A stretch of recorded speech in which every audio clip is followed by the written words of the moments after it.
What's up, gente? What's up, Raza? So, want to tell everybody about what's coming this summer. Trump is planning some serious domestic violence like we've never seen. We've seen some violence under this man and his cult and his followers, but he is planning some serious domestic violence. And let me get to just a couple of things in the news just to prove because this is not new. For those of you who've been tuning in, you know I've been talking about this forever. Trump wants to stay in power, number one, and now even more, he's losing grip on a lot of things, which makes him more desperate, including the stupid war that he started in Iran without consulting with anybody, telling anybody, he just did it. Maybe he consulted Israel. That's a lot of people believe that's who motivated him to do what he did. But now, even more than ever, he needs to stay in power. He wants to stay in power, and domestic violence is something, it's not new to him. And for those of you who are black and brown, marginalized groups, he doesn't mind taking it out on people just to switch the narrative, to switch the topic, to get people off track. But more than ever now, as time ticks on, he wants to stay in power because he fears what's next. So just a heads up, if you understand how this basic constitution works, the president is not supposed to be there more than 2 terms.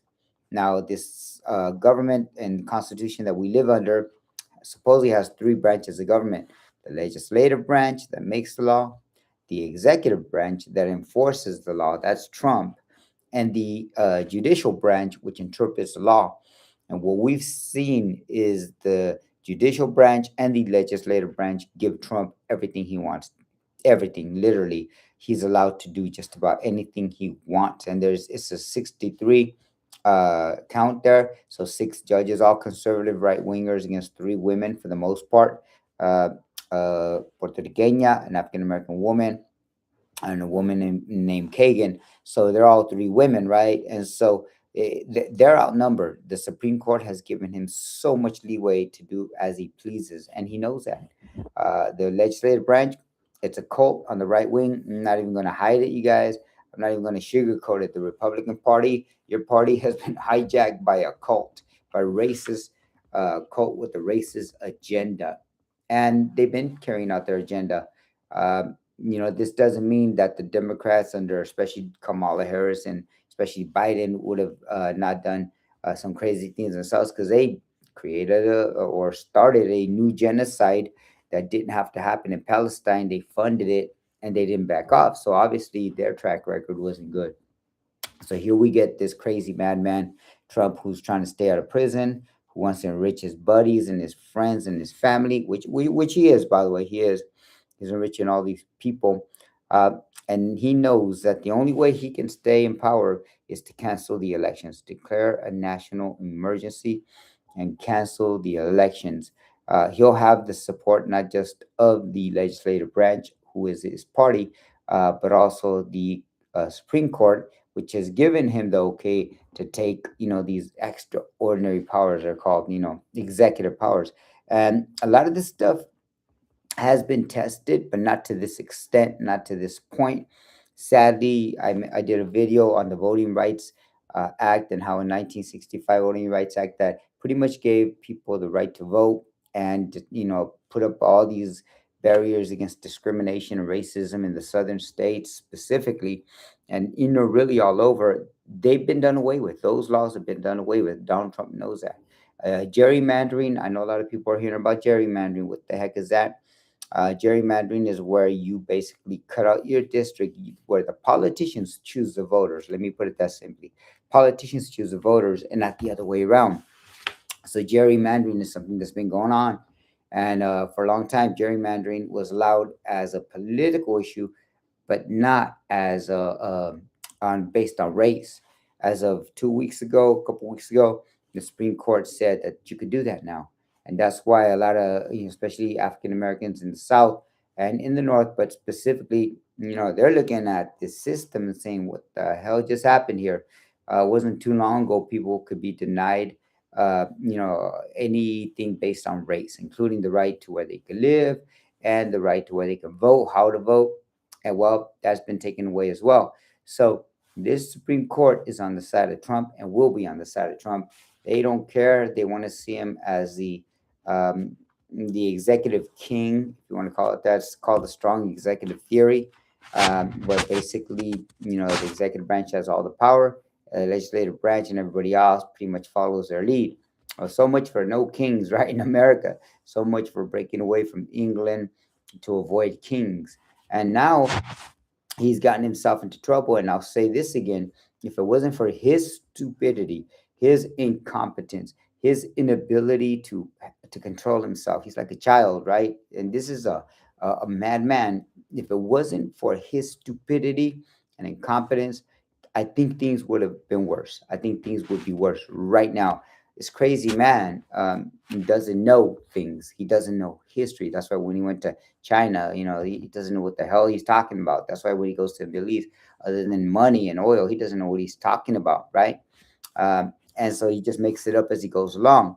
Well, now, especially with this war going on overseas and the preparation to invade Cuba, they've been starving the people of Cuba forever. Uh, Mexico is meddling with the CIA and and what they call with the drug cartels in Mexico and other Latin American countries. The U.S. is planning to make some moves. Keep an eye on what's happening. He thought when he did what he did in Venezuela, and as easy as that seemed for the United States, that he is going to have no problem doing what he's doing, right? Cuba was next, Mexico was next, Colombia was next. Oh yeah, in Iran we got to kill them too. Well, they took the shot in Iran, and they messed around and found out, right? They took a shot, they killed the leader, and they thought they were going to win the war. They thought the people were going to be on their side, right? They even encouraged them to go protest. A lot of people, as a result, put their lives on the line. Nothing's happened other than Iran's holding up during this time without their leadership, their top leadership. They're not stupid. They prepared for this. And Trump in the United States is like shocked. Like, what the hell? What do you mean we haven't defeated them yet? What do you mean they're still fighting us? What do you mean they're keeping up with us using drones? And by the way, Legos propaganda as some of the best propaganda I've seen in years. And weirdly, it's those Lego propagandas that tell you what's happening in Iran. They're more accurate than our news here in the United States, from ABC, CBS, you name it, to CNN, Fox News, and other, cable channels and things that people pay for online. Iran is telling the story a lot, honestly, than here in the United States. So, whoever's doing those Lego propaganda, skits and pieces, they're informing the public of really what's going on. And unlike us, who are not being told the truth. So, one of the things I definitely want to make sure we get in here is that we talk about this Constitution, what it means. We talk about this constitution and what powers it doesn't give Trump, because what he did in Iran is one thing, but now watch what he's going to do to us here in the United States of America. Watch what he's already done to us. Los Angeles last year, the invasion of Los Angeles by ICE, Chicago, New York, Minnesota, Florida with alligator Alcatraz, all these crazy ideas that this man has. What else can he do, to stick that knife and just twist it, right? Well, he's going to cancel elections, obviously the midterms, because it doesn't look good for them. They're trying to steal the elections ahead of time from the Democrats or whoever they want to call the liberals or whatever, the other side. uh, and even though I'm not a big fan of the Democratic Party, uh, I know that some people, they don't have much that they can fight with, right? Their vote is their only thing to have. The dollar is the only thing they have. So when the other alternative is taken away from people, we ourselves, especially those who are poor, marginalized, we're stuck here to deal with this madman's crazy ideas. So what's he going to do next? I'm telling you, he's going to unleash something wild here in the United States of America, and it's probably going to happen this summer. It's going to happen this summer prior to the fall, right? It's going to happen this summer, so be on the lookout. And this is especially a time when we should organize, because the Constitution supposedly says he can only be in there for 2 terms, right? 2 terms, and he's already said that he doesn't want to leave. He admires all these other leaders. Supposedly they're bad people because they're there forever, like Xi from China, Vladimir Putin, right, in Russia, and North Korea. He admires these leaders, he says, because they don't have to leave, and he would love to be there. He's on record saying he would love to be there. He even said before he ran or won in 2024, and he said, if you vote this time, it'll be the last time you'll ever have to vote. He was telling his supporters, basically projecting that that's what's the plan. The plan is not to get out, never to have to vote again, because he and his family and his party and his supporters will stay in power. Whether it's the MAGA Republican Party or it's the old Republican Party, it doesn't matter. These fools are scared of them, the old Republican Party. We are stuck to suffer. So here is what I want to tell people, especially since this is live. I'm putting it out there.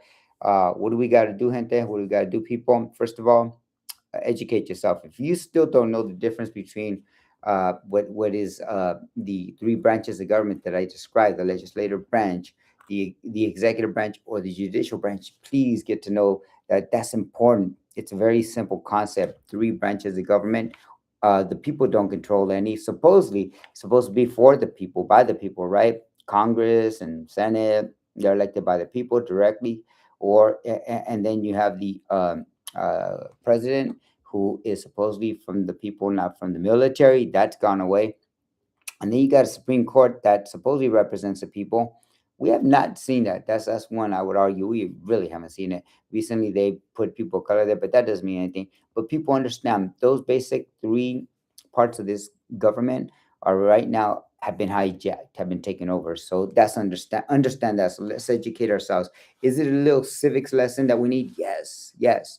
And unfortunately, for those of you who may not know the truth here, in the United States of America, we do not elect the president. We do not. This is the wildest, saddest lie we've ever been told when it comes to politics. And this is why some people don't vote. This is why some people feel it's a waste of your time. Our vote does elect city council people. Our vote does pass legislation or laws within our state, such as, for example, everything from legalizing cannabis to legalizing healthcare to whatever in your state, right? Uh, your vote does make that happen if you go out there and you cast a vote. That's called direct democracy. But our vote does not elect the president. We have a thing called the electoral college where 535 people cast a vote. It doesn't matter what we say. The Constitution says that the electoral college may vote in favor of what the people vote, the popular vote, right? The people voted, but it doesn't say it should or it will. No, it says it may. And because of that, we've had several times in our history, including this last time with Donald Trump and Hillary Clinton when they first ran, where one person got more votes than the other. And guess who got chosen president? It was Donald Trump. He lost by 5 million votes. This is why when I travel to different countries, including Cuba and Europe, they laugh at us and they're like, man, you guys don't even vote for your own president. And they're right. They're correct. We don't. We preach democracy about the president, but truly it doesn't happen. And it gets worse because when we look at the Democrats or Republicans, they are all corporate parties. They are corporate parties. They are controlled by the corporations and the oligarchs, these Elon Musk figures that got $500 billion and could care less, about the people, could care less who dies on the street. They got 12, 30 houses while one person can't even afford a small apartment, right, in America. And so they got all this money. They're called oligarchs, and they control both the Democrat and the Republican Party. That's sad because they're supposed to represent the people, and they play themselves off like that. And you often hear me criticize them. So for those of you who think you have to be a Democrat, you do not. For those of you who think you have to be a green, you do not, or even a Republican for that matter. You have a vote, and once people understand that these corporations are buying the votes and have the power and have been given the power by the Supreme Court under a case called Citizens United. It says that corporations are people too. Basically, they can spend money just like you and me, an individual human being, and that is a right that corporations have. Well, just understand that a lot of these politicians are bought and paid for, and they've been bought and paid for a long time. And that includes Democrats on, the Democratic Party and other party members. Definitely includes, these corporations, that love going with Trump to China. A lot of them were supposedly on the side of the Democrats. So this is why we can't trust these parties, but at the same time can't can't trust these corporations more than anybody.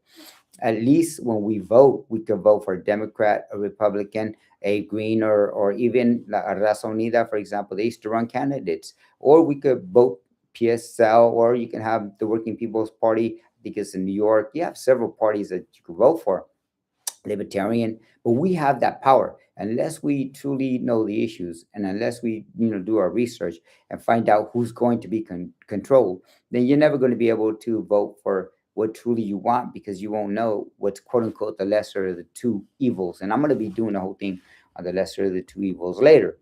But what's important in this civics lesson is that we need to educate ourselves as to how the voting happens in America, why it's important to vote. That although we don't vote for president, if you have enough votes, it usually goes towards the highest vote getter. It's not always the case, but why is that important? It's important because elections have consequences, and presidents choose who they want to put on the Supreme Court. Presidents choose who they're going to appoint to federal courts and federal positions, and they're there for life.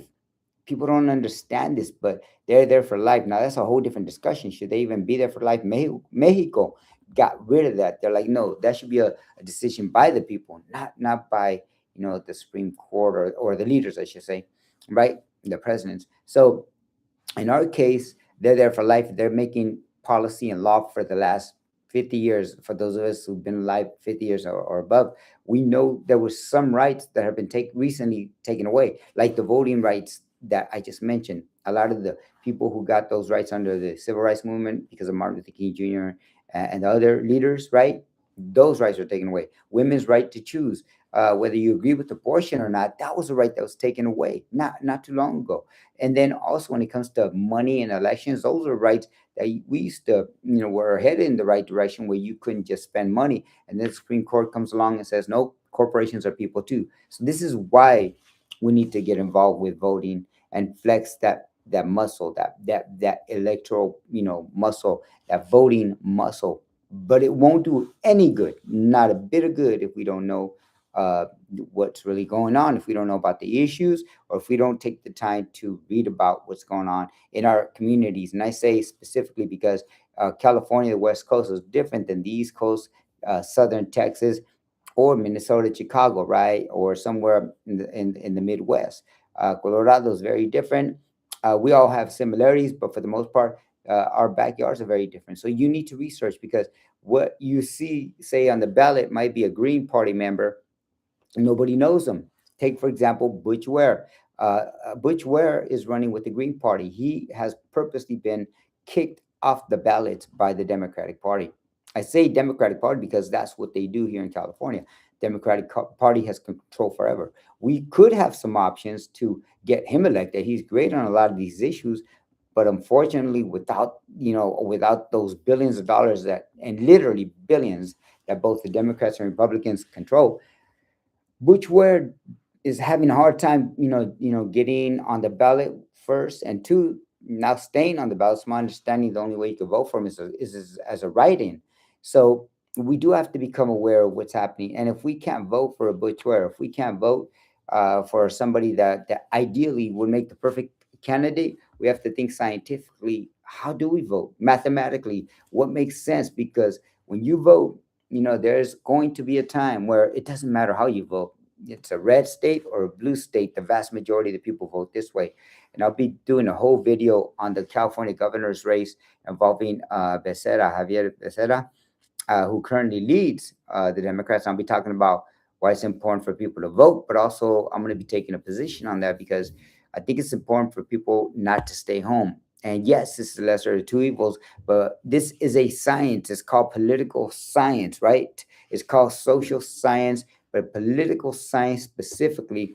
And we look at how people vote historically, right? That's a science too. You look back at history, what worked, what didn't, and what mistakes have we made, right? A lot of our raza do stay home because of ignorance, or maybe just not knowing. And by ignorant, they're not dumb, they're not foolish, they're just not informed. So they, this intimidating. Some people just stay home because they don't even realize they have a right to vote.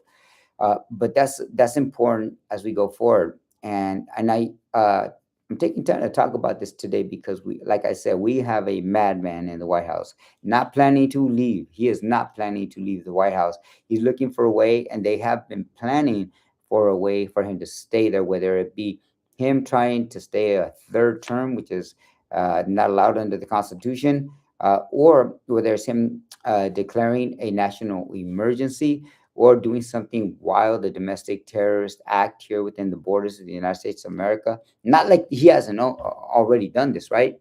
And by the way, this is the history of America. America has never been great. Even going back to, I know Democrats like to talk about, Franklin Delano Roosevelt. Yeah, he was a great president, the last president to get elected four times. And that's true. He was elected four times in America. And then they had to change the constitution because they saw that a person can get elected all those times. And yes, he implemented a lot of what people call social policies, especially social security, Medicaid, I believe, or Medicare, those programs where people are not left to die on the streets, banking regulations, all that was great, right? Workers' rights, NLRB, these are acts that or laws that help workers. But what people forget is that Franklin Roosevelt may have done that. But black people were excluded from a lot of these rights still. Farm workers, yeah, people working in the farms specifically excluded. Workers because of race were allowed to be discriminated against. So we saw that. But one of the worst things Franklin Roosevelt did was to round up Japanese people. Pearl Harbor, what happened in Pearl Harbor? They blamed the Japanese population. It was a racist act on his part. So America has always done some horrible things. And that was domestic terrorism directed at Japanese people. They also did this after 9/11, directed at Muslim Islamic communities, right? George W. Bush went in there and spied on them. But it's not the only time, right? We got Clinton with his, Operation Gatekeeper, something crazy like that, where they were putting up these fences that still divide the United States and America, and they started going after Mexicans and people of Latin America coming across the border.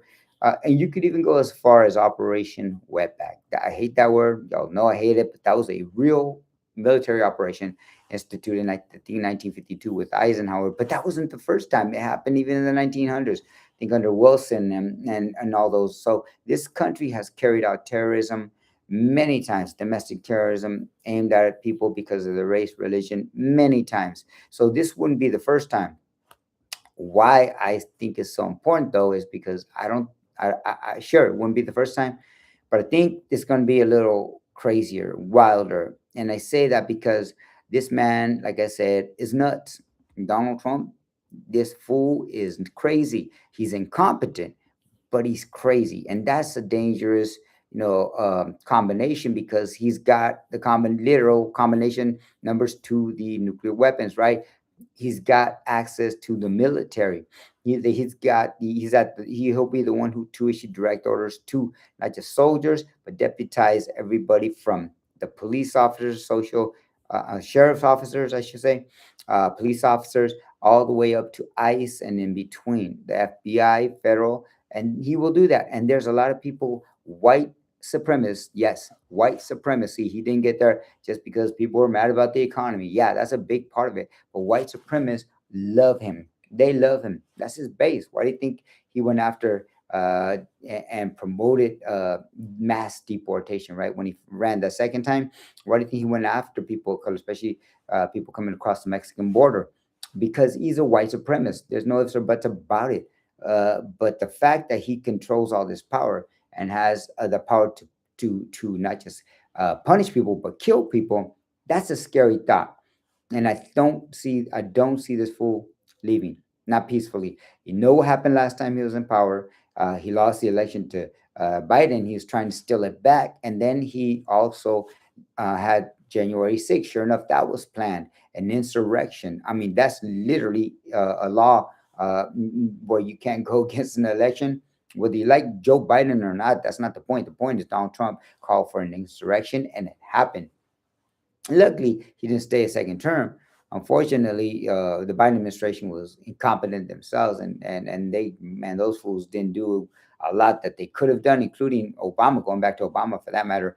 But one thing we should know is that he has pardoned a lot of those same insurrectionists, people who rose up, about 1,000 people. He's pardoned them. He's pardoned them, and now he's planning on paying them. and he is all law and order, not because he loves law and order, but because he loves the control of those who enforce it. Because the truth was, if it was about law and order, that sorry, clown, would be in prison, in jail for a lot of things that he said and done.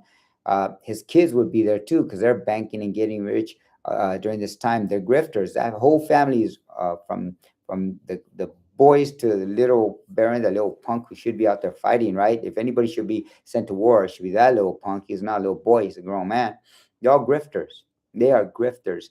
And that's what America has been, a grifting country for a long time with grifters, but it's gotten rich and grifted off the backs of black slaves, of indigenous people, of Chicanos, Mexicanos, our Boricua brothers and sisters who still deserve some independence, et cetera, et cetera. All these nations and people that they taken over and then grifted off of.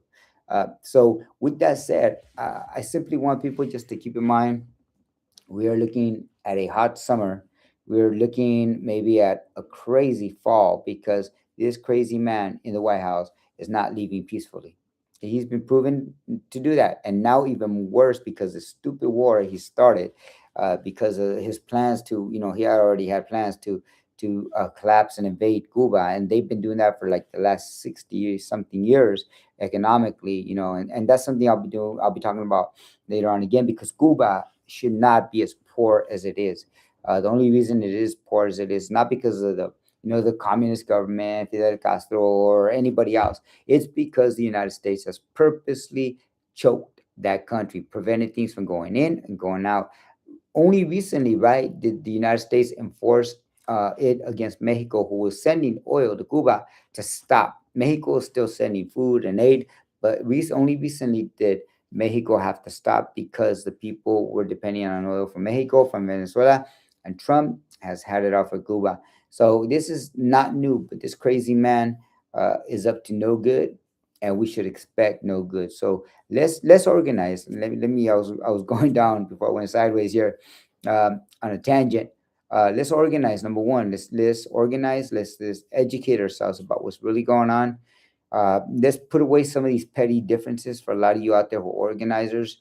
If any time there was a time for Raza to step up, for the Chicanos and Chicana leaders to put away those petty differences, it definitely is today. It is today because our children have to live in this crazy world when we're gone. And a lot of us are just getting older. We're not getting any younger, right? What kind of world are we going to live in? What kind of example are we going to set for them? We are not perfect, but if there's anything we could do, is we could fight for the children, for so they can have a greater future than the next 7 generations. It's not going to happen overnight, and it's not going to be paradise, but it could be different. It could be honest and it could be sincere, where we put away those differences and take on this monster named Donald Trump, this monster who doesn't care about anything other than his own family and his own gain. So organize, let's educate ourselves about what's happening with the issues. Let's start doing things in our community. If you could carry out your power through, and by the way, I'm a great believer that we need to attack a problem from all directions, not just one, right? Whether it's like cancer, you attack it from all directions. If you could defeat this cancer in the White House, this cancer called white supremacy, this cancer even called MAGA Republicans today, for example, if you could defeat it, how would you defeat it, right? Definitely, if you could vote, great. That's a luxury, but not everybody has that. So if you could vote, do that. Vote and vote based on what's best for the people, right? And then two, if you could spend money, maybe you can't vote. Do that too. Some of us have extra cash or help. We can help financially. Let's do that. Some people don't have that opportunity or luxury, so do that if you could do it. Maybe you can't vote. Maybe you don't have the money to donate, but maybe you're an educator, you have the knowledge, right? You have knowledge. Maybe you're just informed about something, you're not an educator. We need you too. If you're a priest, or if you're anybody within a religious circle, or leader of a religious congregation of any kind, we need you because some of the best leaders I've seen are in fact religious leaders. I was surprised to see some of these religious leaders take stances when I first went to Cuba. In Mexico City, they took stances. In Mexico City, they came out priests, right? Catholic priests, talking about communism and socialism. And I was like, wow, that's pretty cool. I never seen that happen with actual priests, rabbis, and then also you've got ministers, pastors, especially within the black community. We need them. We need you to stand up. If there was ever a time for you to lead your congregation in the right way, we need you now to stand up for justice and do the right thing and quote unquote be a Christian, for lack of better words, right? So we need you. If you're an artist, maybe you can't vote. Maybe you're not born here. Maybe you don't have money. Maybe you don't care about religion. But maybe you're an artist. Man, that is powerful. Music, poetry, art. Many people have seen behind me over here. It should be on this side. It says Mecha. That is an actual piece by Malaquias Montoya. My friend Andres Montoya was a good friend of mine in college. We were both in Mecha. We both took part in school politics, and we ran for elections, and the brother won. But I was also involved with the music industry, and he did that for us, for me, I should say, because I was producing an album, and at the time, I had a song about Mecha, and that's so. This artist, Malekias Montoya, if you've never seen his work, it's incredible. But we got a lot of artists out there, especially the young artists out there today. You have a voice that young people would listen to. They could never. Older folks could never get their attention, right? So if you're an artist, take a position, do artwork that is revolutionary. Maybe you're not. Maybe you like food, right? Food is another way to feed a revolution, to get a revolution going. Let's do it. Let's do it from all directions. Let's do it before the summer gets around. Let's start organizing, come together again, because we are gonna see a madman attack our community, and that unity is more powerful than people know, and that agenda of giving our children a better future. That agenda is very simple. Now, how we do it, it's not so simple, because obviously people have their own approaches, their own agendas. But like I said, you attack the problem from all directions. No, nothing is left out. As a matter of fact, if you believe that maybe armed revolution or armed struggle is the only way you can contribute to our children's future, I say, hey, more power to you. We still have a Second Amendment, here in the United States of America, right? And if white people, especially MAGA, is going to claim a Second Amendment right, we do too. We have that right. And long before MAGA or the United States of America was formed, we as individuals, as human beings, have always had a inherent right to self-defense, meaning it's within all of us. If somebody attacks us, our families, our loving our loved ones, we should have a right to defend ourselves by any means necessary, like Malcolm would say, right? And that includes firearms or any other tactic that's necessary to defend our community. So if you're in that boat, any of those boats, I would never rule out medicine, science, religion, you name it. Let's attack this problem from all directions. But we need to unite. We need to come together, learn about the issues, be strategic, be careful, be strategic. Don't just go out there, blasting. Don't do that. That's going to get you killed. Don't just go out there running your mouth off. You might say the wrong thing, get you arrested, especially under Trump and his administration's new laws. And I'll do a whole thing on that. Don't just go out there and start blocking traffic, not knowing what you're doing or why you're doing it, because a lot of people, they do take to the streets, and sometimes we run into people who don't know what they're doing or why they're doing it. Educate yourself first, know what you're doing first, organize the communities, and do it for the right reasons. Dignity is important. Honesty, don't mislead the community. Sincerity, be there for the community, not for yourselves. Anybody out there, don't be there for yourselves, because if you're there for yourself, then you're not being honest. You're not there for the people. You're there for yourself. That's selfish, right? So be there for the people. Exert those principles.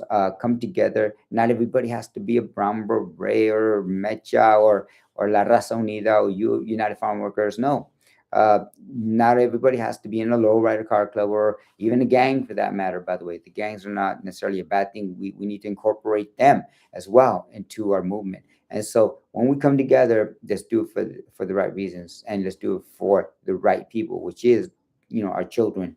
And with that, I'm gonna go ahead and close this out soon. I know it's been a long rant here. I wanted to go ahead and do this before the weekend was over, because I think it's important, as we watch what just happened not just in Iran, but in China. Now, what's happening in Cuba and in Mexico, it's getting back closer to home, and we know that it's only a matter of time before this madman launches his crazy, war on the people here within these borders. And it's going to be war crimes like we never seen. It's going to be domestic violence like we never seen. And if there was a time to come together, it's now.